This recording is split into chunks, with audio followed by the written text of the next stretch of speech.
प्यारे बच्चों, हम अपनी एक्सरसाइज 1.1 को 5 क्वेश्चन तक कर चुके हैं। क्वेश्चन नंबर 6 है, रीता बिंदु ए से पूर्व की ओर बिंदु बी तक 20 किलोमीटर की दूरी तय करती है। उसी सड़क के अनुदिश बिंदु बी से वह 30 किलोमीटर की दूरी पश्चिम की ओर तय करती है। पूर्व की ओर तय की गई दूरी को यदि हम धनात्मक पूर्णांक से निरूपित करते हैं तो पश्चिम की ओर तय की गई दूरी को आप कैसे निरूपित करोगे।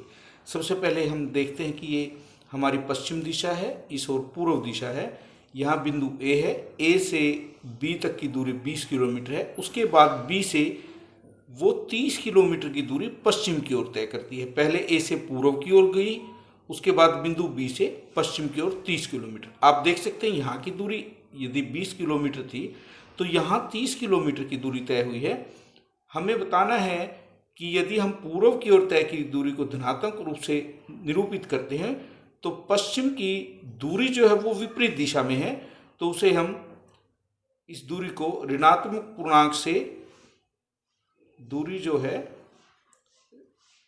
ऋणात्मक पूर्णांक से ज्ञात करेंगे। इसे ऋणात्मक पूर्णांक द्वारा निरूपित किया जाएगा।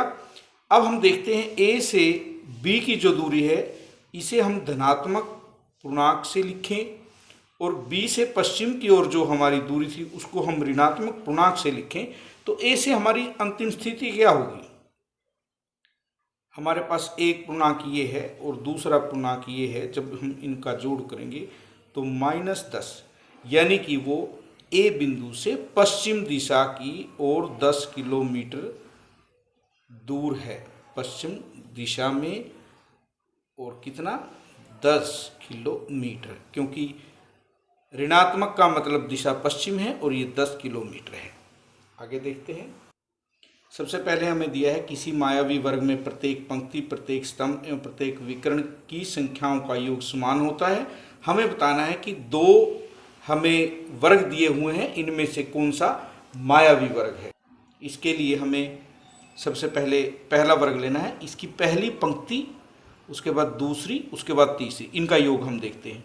5, -1 और -4, या -5 और +5 को इनका योग क्या होगा, 0। -5 और -2, -7 +7 ये हुआ 0। तीसरी पंक्ति में देखिए, जमा के 3 माइनस के 3 0। पहले स्तंभ में देखते हैं 5 - 5 0, -1 और 2 माइनस के 3 और जमा के 3 ये हुआ 0। -4 और -3 -7 और +7 ये हुआ 0। पहला विकर्ण ये लेते हैं 5 -2 और -3 -5 और +5 ये हुआ 0। उसके बाद इस विकर्ण को -4 और -2 -6, यहाँ पर हमने देखा इन सभी का योग हमारे पास 0 था, लेकिन एक विकर्ण का जो योग है वो -6 है। दूसरे वर्ग में जब हम देखते हैं, पहली पंक्ति को लेते हैं, जमा का 1 और माइनस के 10, हमारे पास -9, -4 -3 -2 ये भी -9, यहाँ -6 और -7 माइनस के 13, जमा के 4 -9। अब इसे लें, माइनस के 10 जमा का 1 -9, 13 में से 4 गए हमारे -9, यहाँ -7 और -2 -9।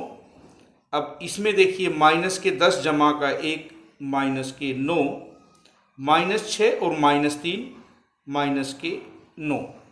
हमने देखा कि इसमें एक ऐसा विकर्ण था जिसमें योग इनके बराबर नहीं आया, जबकि इन सभी का योग जो है -9 है।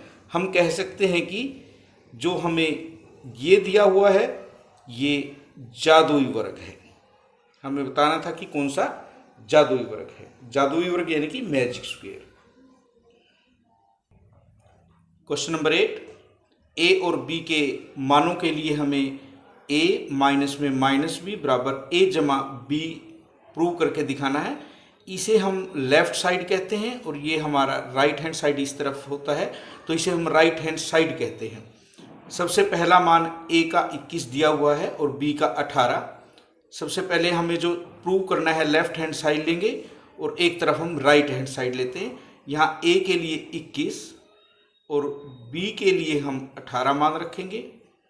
21 माइनस माइनस जमा 18, 21 और 18 39। अब देखते हैं ए जमा बी। ए की जगह 21 जमा बी की जगह 18, ये भी क्या है हमारा 39। हम कह सकते हैं कि लेफ्ट हैंड साइड बराबर है राइट हैंड साइड, जो उनके मान थे वो बराबर हैं, इसीलिए ए माइनस में माइनस बी बराबर होगा ए जमा बी। इसी प्रकार इसे करना है। लेफ्ट हैंड साइड हमारी ये है और ए का 118 मान है, बी का 125। 118 माइनस में माइनस 125, 118 माइनस माइनस प्लस 125, 243। यहाँ ए जमा बी है, 118 जमा 125 हमारा हुआ 243। लेफ्ट हैंड साइड और राइट हैंड साइड दोनों का मान हमारा बराबर है। आप कहेंगे left hand side is equal to right hand side, और इस प्रकार से ये हमारा प्रूव होगा। यहाँ पर ए का मान 75 और बी का 84 है। ए की जगह हम 75 लिखेंगे माइनस में, और बी की जगह हम 84 लिखेंगे। 75 माइनस माइनस जमा 84, 5 और 4 9, 8 और 7 15, 159 हमारा आएगा। यहाँ पर देखिए ए की जगह 75 और बी की जगह 84, यहाँ भी 159। हम कहेंगे left hand side is equal to right hand side. इसी प्रकार इसमें ए की जगह 28 माइनस में बी की जगह 11, 28 जमा 11 हमारा 39 होगा, और यहाँ पर हमें रखना है 28 जमा 11, ये भी 39। हम कहेंगे left hand side is equal to right hand side, इसलिए ए माइनस में माइनस बी हमारा क्या होगा, ए प्लस बी होगा। इस प्रकार आपको इसे करना है।